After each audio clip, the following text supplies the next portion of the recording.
Tiene que ocupar, y le agradezco mucho doblemente a Salvador García Soto de Serpientes y Escaleras, también del Universal, que se publica en Expreso. Dice hoy: el precio de la toga de Medina, ¿qué tanto le costó al PRI la complicada aprobación de Eduardo Medina Mora? Y da unos datos reveladores, contundentes. Salvador, buenos días. Hola, muy buenos días, Luis Alberto, un gusto saludarte y saludo a todo el auditorio allá en Sonora. El gusto es mío. A ver, Salvador, dinos por favor esa información que te allegas con tus fuentes anónimas y que te dicen que esto fue negociado, Salvador. Pues mira, hubo por supuesto una negociación política. Uno no puede entender este tipo de procesos como el que vimos ayer en el Senado si no se dan como resultado de una negociación política, sobre todo por la polémica que levantó entre la opinión pública la propuesta de Eduardo Medina Mora como uno de los 3 candidatos que planteó el presidente para ocupar este cargo de ministro de la Suprema Corte. La propuesta originalmente estaba prevista para votarse el pasado jueves, pero ese día ya empezaron las presiones políticas y se hablaba ya en el Senado de que el PAN había puesto varias condiciones para dar su voto a este nombramiento. Es decir, el PAN sabía que sin el voto de sus senadores, este nombramiento simplemente no iba a salir, y supo también del interés que tenía marcadamente el gobierno del presidente Peña Nieto por hacer avanzar la propuesta de Medina Mora. Nunca hubo un interés en cualquiera de los otros 2 ministros, siempre estuvo claro que la propuesta iba orientada totalmente a que fuera designado el exprocurador general de la República, y en ese sentido el PAN aprovechó muy bien la coyuntura política. Hubo varias negociaciones y una de ellas, de las más importantes quizás, nos dicen por supuesto fuentes que estuvieron cercanas a este proceso, fue el caso de Sonora. Coincidentemente, Luis Alberto, tú recuerdas, fue un tema nacional en la nota del Wall Street Journal que sale publicada justo el jueves 5 de marzo, el día que estaba prevista la votación del nuevo ministro de la Corte en el Senado. Ese día se decide posponer la votación, hay una serie de cabildeos, de negociaciones, de reuniones. Ese día a la medianoche finalmente es aprobada en comisiones la propuesta para que vaya al pleno las 3 candidaturas, incluida la de Medina Mora, lo que es el primer paso antes de la sesión de ayer martes. Y durante el fin de semana lo que nos dicen hubo una serie de acuerdos intensos entre los grupos políticos del PRI y del PAN, en el que también habrían participado, por supuesto, personajes del gobierno federal. Sonora fue uno de los temas puestos en la mesa por esta denuncia hecha por el Wall Street Journal en cuanto a pues presuntos desvíos de recursos o la recepción de sobornos millonarios por parte del gobierno de Guillermo Padres, que fue denunciada por este diario por su corresponsal. Nunca hubo, curiosamente, un pronunciamiento del gobierno federal cuando se hablaba en la nota, un periódico tan serio como este, de una investigación de la Unidad de Inteligencia Financiera. Ni la PGR ni la Secretaría de Hacienda confirmaron o desmintieron la información, simplemente guardaron silencio. Y ese silencio, lo que se está mencionando, es que pues era parte de esta negociación que se hizo. Efectivamente se habla de una petición del PAN para que se garantice la protección al gobernador, o se garantice que no habrá este tipo de investigaciones, o que no se les dará curso. Y esto tiene que ver pues con la elección que ustedes están viviendo ya en el estado de Sonora, la elección para la gubernatura, en la que pues está en juego pues la continuidad del partido gobernante, en este caso el PAN, o la posibilidad de que un nuevo partido como el PRI regrese al poder.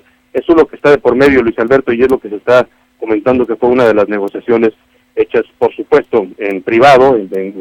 Esto no se hace público ni se hará seguramente, pero es parte de lo que se negoció políticamente para que pudiera avanzar el complicado nombramiento de Eduardo Medina Mora como ministro de la Corte. Sí, no, y además tu manejo de fuentes es muy serio, siempre lo ha sido, por eso te he contactado y te he abierto el micrófono. Entonces, sería que la negociación te aprueba Medina Mora, pero que gane el PAN la gubernatura en el Senado, dices, según tus fuentes, y no castigar o que no avance la investigación que está haciendo la Secretaría de Hacienda contra el gobernador Guillermo Padres.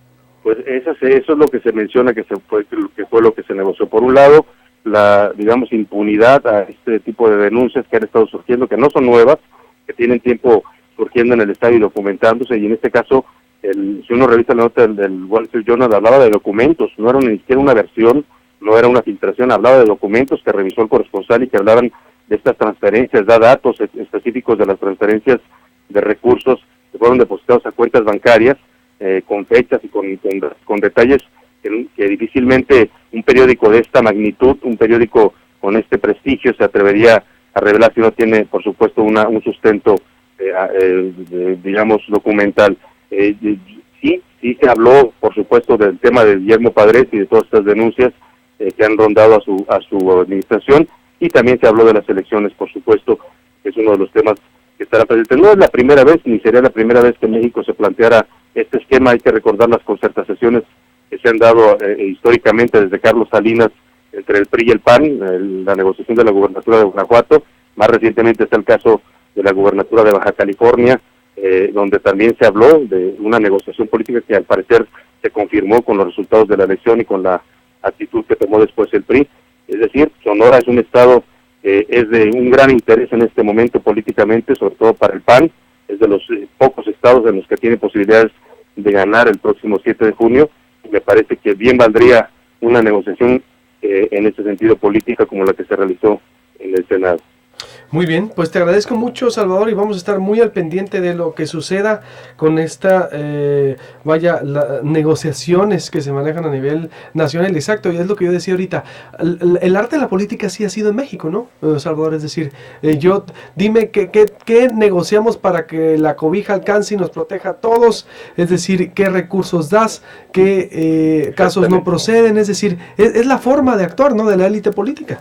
No es nada nuevo, ni es exclusivo de México, es política cruda, real, pero es política. Y aquí lo grave es que se esté negociando en términos del voto popular, que eso sí me parece, si se negocia impunidad para un político no sería la primera vez que ocurre, ha ocurrido en muchos casos y lo hemos visto en diferentes expresiones con políticos del PRI, del PAN, el PRD. ¿Dónde está en este momento Ángel Aguirre Rivero, el gobernador señalado, exgobernador de Guerrero? No lo han tocado porque por supuesto hay un pacto de impunidad también. El caso de Guillermo Padres sería similar.